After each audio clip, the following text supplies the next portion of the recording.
Doctor plus நேயர்கள் அனைவருக்கும் அன்பான வணக்கங்கள். நான் ஸ்ரீவர்மா மருத்துவமனையின் பெண்கள் சிறப்பு மருத்துவர் ஜெயரூபா. வியர்வை அதாவது கை கால்கள்ல மட்டும் அதிகமா வேர்க்கிறது. வெளியில ஹீட் இருக்கு, கோல்டா இருக்கு. பட் எந்த கண்டிஷன்லயுமே உங்க பாடியில அதிகமா வியர்க்கிறது. இதனால நெறைய பேர் எக்ஸாம் எழுத முடியல. பேப்பர் எல்லாம் நனைஞ்சு போயிடுது. அதே மாரி கால்லயும் அதிகமா வேர்க்குது. செப்பல் போட முடியல. சாக்ஸ் எப்பவுமே எனக்கு ஸ்மெல் அதிகமா இருக்கு. சில சமயங்கள்ல கையில இருக்கக்கூடிய ஃபோன் கூட நழுவி விழுந்துருது. ஸோ இந்த மாரி தொடர்ந்து அதிகமா வியர்க்கக்கூடிய ஒரு நிலை அப்படிங்கிறது பெரும்பாலும் நம்ம என்ன நெனச்சுக்கிறோம்னா, இதுவும் நார்மலான ஒரு விஷயம் தானே. மத்தவங்களோட எனக்கு எக்ஸ்ட்ரா வேர்க்கும்னு நெனச்சுக்கிறோம். ஆனால் இது உடம்புல பித்தம் அதிகரிக்கிறதுனால வரக்கூடிய ஒரு பிரச்சனை.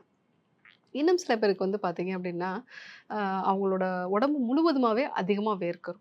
கை கால்கள்ல மட்டும் இல்லாம, அவங்களுக்கு நெறைய வேர்க்கும். ஒரு சிலருக்கு பார்த்தீங்கன்னா, தலையில மட்டும் எனக்கு எப்பவும் நெறைய வேர்க்கும் டாக்டர். ஸோ, அதனாலே அடிக்கடி எனக்கு கோல்டு வந்துரும் அப்படின்னு சொல்லுவாங்க.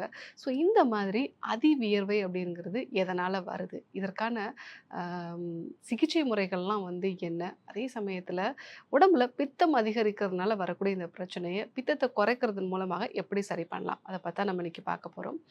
ஹைப்பர் ஹிட்ரோசிஸ் அப்படின்னு நம்ம சொல்லுவோம். நார்மலா இருக்கிறவங்கள விட அதிகமா வியர்க்கிறது. வியர்வை எதற்காக வருது? சுத்தி இருக்கக்கூடிய வெப்பநிலை அதிகமா இருக்கும்போது, நம்ம உடலோட வெப்பநிலைய மெயின்டெயின் பண்றதுக்காக, உடம்புல இருந்து நீர வெளியேற்றுதன் மூலமாக உடம்போட வெப்பநிலைய கரெக்ட்டா மெயின்டெயின் பண்ணும். அதற்காக தான் வியர்வை இருக்கு. சுத்தி நார்மலான டெம்பரேச்சர் இருந்தாலும் கூட சில பேருக்கு அதிகமா வியர்க்கலாம்.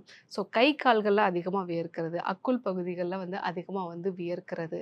ஸோ இது சிம்பத்தெட்டிக் ஓவர் ஸ்டிமுலேஷனால வரும். அது ஹீட் அப்படிங்கிறது காரணம் இல்லாம, சில பேருக்கு பரம்பரையாகவே அவங்க பாடியில அதிகப்படியான ஒரு வியர்க்கக்கூடிய நேச்சர் இருக்கும். இதற்கு காரணம் நம்முடைய நரம்பு மண்டலம் அதிகமா தூண்டப்படுறது தான். ஸோ நம்ம உடம்புல கிட்டத்தட்ட 5 மில்லியன் அளவுக்கு வியர்வை கோளங்கள் இருக்கு. ஸோ இது நரம்புகளோட இணைக்கப்பட்டிருக்கு. ஸோ உங்களுடைய சிம்பத்தெட்டிக் நரம்பு, அதாவது தானியங்கி நரம்பு மண்டலம் அப்படின்னு நம்ம சொல்லுவோம். இது அதிகமாக தூண்டப்படுது. ஸோ கொஞ்சம் மனப்பதட்டம் அதிகமா இருக்குன்னா, இந்த பிரச்சனைகள் வரலாம். இதற்கான காரணம் என்னன்னு பார்த்தீங்கன்னா, மரபியல் காரணம்ல தான் 65% இந்த பிரச்சனை வருது. ஒரு சிலருக்கு நோய் நிலையோட வெளிப்பாடாவும் வரலாம். ஸோ நீங்க சர்க்கரை வியாதி கட்டுப்பாடு இல்லாம இருக்கு. தைராய்டு சம்மந்தமான பிரச்சனைகள் இருக்கு. இல்ல டிபியோ, இல்ல உடம்புல வேற ஏதாவது இன்ஃபெக்ஷன்ஸ் இருக்கு. பெண்களுக்கு மெனோபாஸ் காலகட்டத்தில சடனா இந்த மாரி அதிகமா வியர்த்து கொட்டலாம். ஒரு சிலருக்கு அந்த ஆல்கஹாலோ, ஸ்மோக்கிங்கோ எடுக்கிறதோட தொடர்ச்சியாக உடம்போட ஹீட் அதிகமாகி, அவங்களுடைய நரம்பு மண்டலம் பாதிக்கப்பட்டு அதிகமா வியர்த்து கொட்டக்கூடிய ஒரு நிலையும் இருக்கும். ஸோ 65% இது பரம்பரையாக தான் வரும். இதை எப்படி சரி பண்றது? ஏன்னா, இது உடம்புல அதிகரிச்ச பித்தத்தினால வரக்கூடிய ஒரு பிரச்சனை. ஸோ பித்தம் அதிகரிக்கும் பொழுது நம்முடைய நரம்பு மண்டலங்கள் அதிகமாக தூண்டப்படும். அதனால தான் இந்த பிரச்சனை வரும். இதற்கு ஒரு அற்புதமான ஒரு மூலிகை என்னன்னு பார்த்தீங்கன்னா, நன்னாரி தான். ஸோ நன்னாரி உங்களுடைய வியர்வை கோளங்கள நார்மல் ஆக்கும். உங்க உடம்புல அதிகப்படியான வியர்வை உண்டாகிறதையும் இது குறைக்கும். ஸோ நெறைய பேர் டாக்டர் நான் ஆன்டி பிரெஸ்பிரன்ஸ்லாம் நான் யூஸ் பண்றேன். ஆனாலும் எனக்கு சரியாகலன்னு சொல்லுவாங்க. இன்னும் சொல்லப்போனா மெயினா இது எல்லாமே இந்த ஸ்கூல் போகக்கூடிய குழந்தைகள், அ அந்த டைம்ல தான் இது ஸ்டார்ட்டே ஆகும். இந்த டீனேஜ்ல தான் இது அதிகமா ஸ்டார்ட் ஆகும். இதனால என்னால எக்ஸாம் எழுத முடியல, கார் ஓட்ட முடியல, பைக் ஓட்ட முடியல, கை அதிகமா வேர்த்துறது. ஸோ யாரோடையும் என்னால ஒரு ஹேண்ட் ஷேக் கூட பண்ண முடியல. அந்த அளவுக்கு இது பிரச்சனைகள உருவாக்கும். ஸோ பித்தம் அதிகரிக்கிறனால தான் இந்த பிரச்சனை வருதுங்கிறனால, பித்தத்த குறைக்கிறதுக்கு எண்ணெய் தேய்ச்சு குளிக்கிறத பழக்கப்படுத்திக்கிறது நல்லது. ஸோ நன்னாரி நீங்க யூஸ் பண்ணலாம். நன்னாரி இடிச்சுட்டு நைட்டே வெந்நீர்ல ஊற வச்சுடுங்க. காலையில அத ஹீட் பண்ணி அது கூட கற்கண்டு சேர்த்து எடுத்துக்கலாம். ஸோ அந்த மாரி எடுத்துக்கும்பொழுது உங்களுக்கு அதிகமா உண்டாகக்கூடிய வியர்வை குறைய ஆரம்பிக்கும். 2வதா ஆவாரை குடிநீர் எடுத்துக்கலாம். ஸோ பரம்பரையா இருக்கு டாக்டர் அப்படின்னு சொல்றவங்க, இந்த ஆவாரை சமூல குடிநீர்.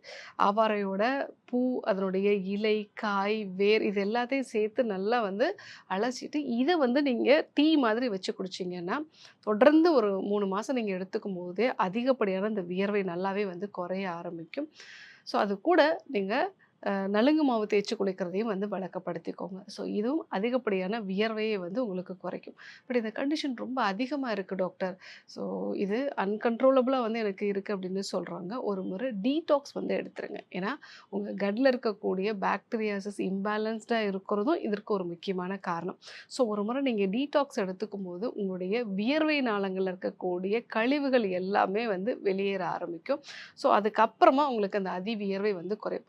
பட் இது நீங்க இன்டர்னலா வந்து நன்னாரி டீ குடிக்கிறது, ஆவாரை டீ குடிக்கிறது, டீடாக்ஸ் எடுத்துக்கிறது இதெல்லாம் நீங்க ஃபாலோ பண்ணாலும் கூட, மனதை ஒருமுகப்படுத்துறதுக்கான மனதில இருக்கக்கூடிய அதிகப்படியான பதட்டத்த வந்து குறைக்கிறதன் மூலமாக சிம்பத்தெட்டிக் ஸ்டிமுலேஷன் நம்ம குறைக்க முடியும்.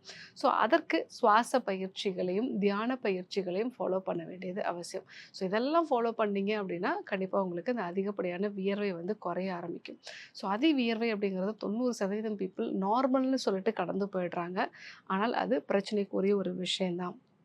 ஏன்னா, தொடர்ந்து வியர்வை மூலமா உடல்ல நீர்த்துவம் வந்து குறையும் பொழுது எல்லாமே, ஸோ உடம்புல டீஹைட்ரேஷனால நெறைய பிரச்சனைகள் வரும். தசைகள் வந்து பலகீனமாக ஆரம்பிக்கும். மூட்டுகள்ல வந்து வலி உண்டாக ஆரம்பிக்கும். கிட்னில ஸ்டோன் வந்து வர ஆரம்பிக்கும். மலச்சிக்கல் மாதிரியான பிரச்சனைகள் வர ஆரம்பிக்கும். ஸோ ஆரம்ப கட்டத்திலேயே அத நீங்க சரி செஞ்சுக்கோங்க. ஒருவேளை பரம்பரையா இருந்தாலும் அதையும் வந்து சரி செய்ய முடியும். அதற்கான முறையான சிகிச்சை கொடுத்தோம் அப்படின்னா, கண்டிப்பா நல்ல ஒரு பெட்டர்மென்ட் வந்து கிடைக்கும். ஸோ இன்னைக்கு இந்த அதிவியர்வை அப்படிங்கிறது எதனால வருது? இது நெறைய பேருக்கு இருக்கக்கூடிய பிரச்சனை தான். ஸோ இதற்கான காரணங்களும், சிகிச்சை முறைகளையும் பத்தி நம்ம பார்த்தோம். ஸோ கண்டிப்பா ஃபாலோ பண்ணி பாருங்க. யாருக்கெல்லாம் இது தேவைப்படுமோ, அவங்களுக்கும் இந்த விஷயத்த சொல்லுங்க. ஸோ இந்த அதிவியர்வை பத்தியோ, இல்ல இந்த சிகிச்சை முறைகள பத்தியோ உங்களுக்கு ஏதாவது டவுட்ஸ் இருந்ததுன்னா கமெண்ட்ல சொல்லுங்க. அடுத்து வரக்கூடிய வீடியோக்கள்ல சந்திக்கலாம்.